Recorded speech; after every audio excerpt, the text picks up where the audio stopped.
बच्चों, जय श्री राम। बच्चों, पहले की वीडियो में मैंने बताया है कि हर घर में रामचरितमानस ये पुस्तक होना ही चाहिए और इसका ज़्यादा नहीं तो कम से कम एक पृष्ठ रोज पढ़ें और उसका अर्थ भी पढ़ें। घर का हर सदस्य इसे पढ़े तो उनके घर में सुख शांति सदा बनी रहेगी। बच्चों, आज हम लोग स्वामी तुलसीदास जी द्वारा रचित श्री रामचरितमानस का प्रथम सोपान बाल कांड का भाग 29 पढ़ेंगे। बच्चों, भाग 29 में हम लोग दोहा संख्या 36 से तो बच्चों प्रेम से बोलो जय श्री राम। सुठी सुंदर संवाद बर बिरचे बुद्धि विचारे ते यही पावन सुभग सर घाट मनोहर चारि सियावर रामचंद्र की जय। सप्त प्रबंध सुभग सोपाना ज्ञान नयन निरखत मन माना रघुपति महिमा अगुनय बाधा बरनब सोई बारी अगाधा राम सिए जस सलिल सुधासम उपमा बीच बिलास मनोरम पुरैन सघन चारु चौपाई जुगति मंजु मनि सीप सुहाई। इसमें तुलसीदास जी कहते हैं कि श्री रामचरितमानस ये सरोवर के समान है और इस कथा में बुद्धि से विचार कर जो अत्यंत सुंदर और उत्तम संवाद कहे गए हैं। जैसे पहला संवाद क्या कहा गया है? भुसुंडी जी ने गरुड़ जी को बड़े ही प्यार से समझा करके राम कथा कही है और शिव जी ने माता पार्वती को यह कथा सुनाई। फिर याज्ञवल्क्य जी ने भरद्वाज मुनि को यह कथा सुनाई। फिर तुलसीदास जी ने संतों को सुनाई और उन्होंने फिर श्री रामचरितमानस की रचना कर दी। वही इस पवित्र और सुंदर सरोवर के 4 मनोहर घाट हैं। जो 4 संवाद कहे गए हैं उसे 4 मनोहर घाट कहा गया है और 7 कांड ही इस मानस सरोवर की सुंदर 7 सीढ़ियां हैं जिनको ज्ञान रूपी नेत्रों से देखते ही मन प्रसन्न हो जाता है। जिसमें पहला कांड है बालकांड। बच्चों, बालकांड में मैं संक्षेप में बताऊंगी कि इसमें क्या क्या है। जब पृथ्वी पर असुरों का अत्याचार बहुत बढ़ गया तब देवतागण और ऋषि मुनि ये सब बहुत क्षुब्ध रहने लगे। ऋषि मुनियों की तपस्या हमेशा वो लोग भंग कर देते थे, यज्ञ में विघ्न डालते थे, जिससे परेशान होकर देवतागण भी भगवान श्री विष्णु से प्रार्थना किए। प्रार्थना करने के फल स्वरूप ही श्री नारायण श्री राम के रूप में अवतरित हुए। इसके लिए राजा दशरथ ने पुत्रेष्टि यज्ञ किया, जिसके फलस्वरूप माता कौशल्या से भगवान श्री राम का जन्म हुआ, माता सुमित्रा से लक्ष्मण और शत्रुघ्न का जन्म हुआ और माता कैकेयी से भरत का जन्म हुआ। इन सब का वर्णन बालकांड में सुनने को मिलता है। गुरुकुल से हर विद्या में पारंगत होने के साथ साथ ही धनुर्विद्या में भी ये पारंगत हुए और उसके बाद महर्षि विश्वामित्र के साथ जंगल में जाना, वहाँ ताड़का वध करना, अहल्या उद्धार करना, धनुष तोड़ना, सीता स्वयंवर और सीता जी के साथ शादी, ये सारा वर्णन बालकांड में ही सुनने को मिलता है। अगला कांड है अयोध्या कांड, जो रामचरितमानस के मानसरोवर में दूसरी सीढ़ी है। बच्चों, इसमें राज तिलक की तैयारी, मंथरा द्वारा कैकेयी की बुद्धि फेर देना और कैकेयी के द्वारा राजा दशरथ से 2 वरदान के रूप में राजा भरत को राजगद्दी और राज्याभिषेक तथा दूसरा वरदान के रूप में भगवान श्री राम के लिए 14 वर्ष का वनवास मांगना, ये 2 वरदान अयोध्या कांड में वर्णन है जो कैकेयी ने राजा दशरथ से मांगे थे। भगवान श्री राम का वनगमन, केवट का प्रेम, गंगा पार जाना, यमुना तीर निवासियों का प्रेम और राजा दशरथ की मृत्यु, भरत को नानी घर से वापस बुलवाना, भरत कौशल्या संवाद, दशरथ जी की अंत्येष्टि क्रिया, अयोध्या वासियों सहित भरत और शत्रुघ्न आदि का वनगमन, भरत निषाद मिलन, भरत जी का प्रयाग जाना, श्री राम जी का लक्ष्मण जी को समझाना एवं भरत जी की महिमा कहना, भरत जी का मंदाकिनी में स्नान, वनवासियों द्वारा भरत जी की मंडली का सत्कार, कैकेयी का पश्चाताप, वशिष्ठ जी का भाषण, श्री राम भरत आदि का संवाद, जनक जी का पहुँचना, भरत मिलाप जो बहुत ज़्यादा प्रसिद्ध है, राम भरत मिलाप, श्री राम भरत संवाद, भरत जी का तीर्थ जल स्थापन तथा चित्रकूट भ्रमण, श्री राम भरत संवाद, पादुका प्रदान, भरत जी की विदाई, भरत जी का अयोध्या लौटना, भरत जी द्वारा पादुका की स्थापना, नंदीग्राम में निवास और श्री भरत जी के चरित्र श्रवण की महिमा का वर्णन अयोध्या कांड में मिलता है। बच्चों, अगला कांड है अरण्य कांड। इसमें भगवान श्री राम का वन गमन के दौरान अत्रि मुनि के आश्रम में जाना और अत्रि मुनि द्वारा भगवान श्री राम की स्तुति,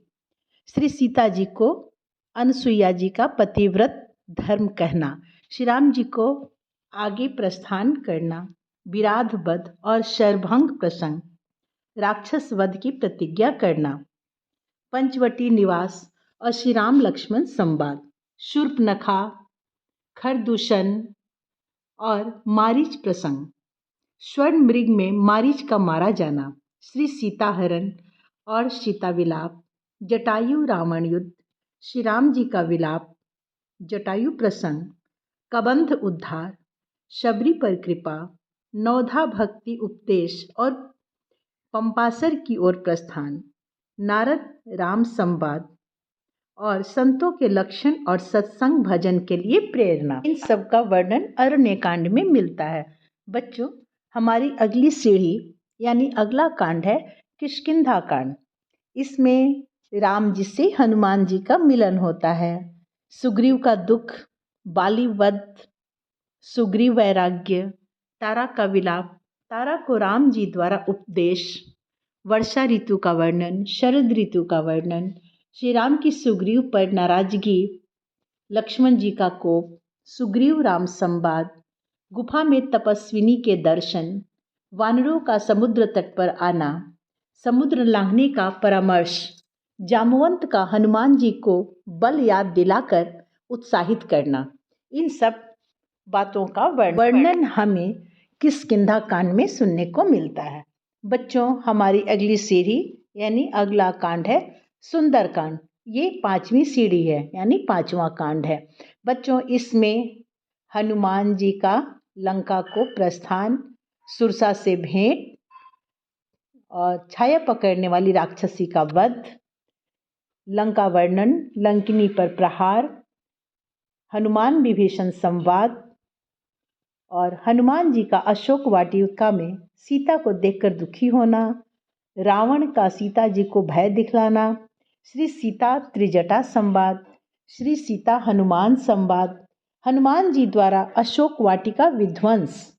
अक्षय कुमार वध और मेघनाद का हनुमान जी को नागपाश में बांधकर सभा में ले जाना, हनुमान रावण संवाद, लंका दहन, लंका जलाने के बाद हनुमान जी का सीता से विदा मांगना और चूड़ामणि पाना, श्री राम जी का वानरों की सेना के साथ चलकर समुद्र तट पर पहुंचना, मंदोदरी रावण संवाद, विभीषण का भगवान श्री राम जी की शरण के लिए प्रस्थान और शरण प्राप्ति, समुद्र पार करने के लिए विचार, रावण दूत शुक का आना और लक्ष्मण जी के पत्र को लेकर लौटना, दूत का रावण को समझाना, समुद्र तट पर श्री राम जी का क्रोध और समुद्र की विनती, श्री राम गुणगान की महिमा आदि का वर्णन सुंदरकांड में सुनने को मिलता है। अगला कांड है लंका कांड। इसमें नल नील द्वारा समुद्र पर पुल बांधना।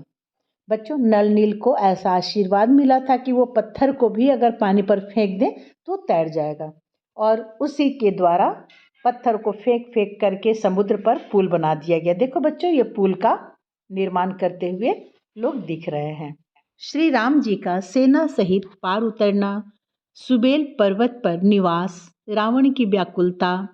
रावण को मंदोदरी का समझाना, रावण प्रहस्त संवाद, मंदोदरी का फिर रावण को समझाना, रावण को पुनः मंदोदरी का समझाना, अंगद राम संवाद, युद्धारंभ, माल्यवान का रावण को समझाना, लक्ष्मण मेघनाद युद्ध, लक्ष्मण जी को शक्ति लगना, हनुमान जी का सुषेण वैद्य को लाना एवं संजीवनी के लिए जाना, काल नेमी रावण संवाद, मकरी उद्धार, काल नेमी उद्धार, भरत जी के बाण से हनुमान जी का मूर्छित होना, भरत हनुमान संवाद, श्री राम जी की प्रलाप लीला, लक्ष्मण जी का उठ बैठना, रावण का कुंभकर्ण को जगाना, कुंभकर्ण का रावण का उपदेश, और विभीषण कुंभकर्ण संवाद, कुंभकर्ण युद्ध और उसकी परम गति, मेघनाद का युद्ध, राम जी का लीला से नागपाश में बंधना, मेघनाद यज्ञ विध्वंस, युद्ध और मेघनाद उद्धार, रावण का युद्ध के लिए प्रस्थान, लक्ष्मण रावण युद्ध, रावण मूर्छा, रावण यज्ञ विध्वंस, राम रावण युद्ध, रावण वध, सर्वत्र जय ध्वनि, मंदोदरी विलाप, रावण की अंत्येष्टि क्रिया, विभीषण का राज्याभिषेक, हनुमान जी का सीता जी को कुशल सुनाना, सीता जी का आगमन और अग्नि परीक्षा, देवताओं की स्तुति, इंद्र की अमृत वर्षा, विभीषण का राज्याभिषेक, हनुमान जी का सीता जी को कुशल सुनाना, सीता जी का आगमन और अग्नि परीक्षा, देवताओं की स्तुति, इंद्र की अमृत वर्षा, विभीषण की प्रार्थना, विभीषण का वस्त्राभूषण बरसाना, पुष्पक विमान पर चढ़कर श्री सीताराम जी का अवध के लिए प्रस्थान। बच्चों, अब अगला कांड है उत्तरकांड। ये इस मानसरोवर का अंतिम कांड और अंतिम सीढ़ी है। इसमें भरत विरह, भरत हनुमान मिलन, अयोध्या में आनंद, श्री राम जी का स्वागत, भरत मिलाप, सबका मिलनानंद, राम राज्याभिषेक, वेद स्तुति, शिव स्तुति, वानरों और निषाद की विदाई, राम राज्य का वर्णन, पुत्रोत्पत्ति, अयोध्या जी की रमणीयता, सनकादिक आदि का आगमन और संवाद, हनुमान जी के द्वारा भरत जी का प्रश्न और श्री राम जी का उपदेश, श्री राम जी का प्रजा को उपदेश, श्री राम वशिष्ठ संवाद, नारद जी का आना और स्तुति करके ब्रह्मलोक को लौट जाना, शिव पार्वती संवाद, गरुड़ जी का काकभुशुंडी से राम कथा और राम महिमा सुनना, काकभुशुंडी का अपनी पूर्व जन्म कथा और काल महिमा कहना, गुरु जी का अपमान एवं शिव जी के शाप की बात सुनना, रुद्राष्टकम, गुरु जी का शिव जी से अपराध क्षमापन, शापानुग्रह और काकभुशुंडी की आगे की कथा, काकभुशुंडी जी का लोमश जी के पास जाना और शाप तथा अनुग्रह पाना, ज्ञान भक्ति निरूपण, गरुड़ जी के 7 प्रश्न तथा काकभुशुंडी के उत्तर, रामायण महात्म्य, तुलसी विनय और फलश्रुति, रामायण जी की आरती, ये सब अंतिम खंड यानी उत्तरकांड में बच्चों वर्णन है। इस वीडियो में हम लोग भाग 29 का आधा भाग पढ़ेंगे और यानी खंड 1, और भाग 29 का खंड 2 हम लोग अगली वीडियो में पढ़ेंगे। तो बच्चों, प्रेम से बोलिए जय श्री राम।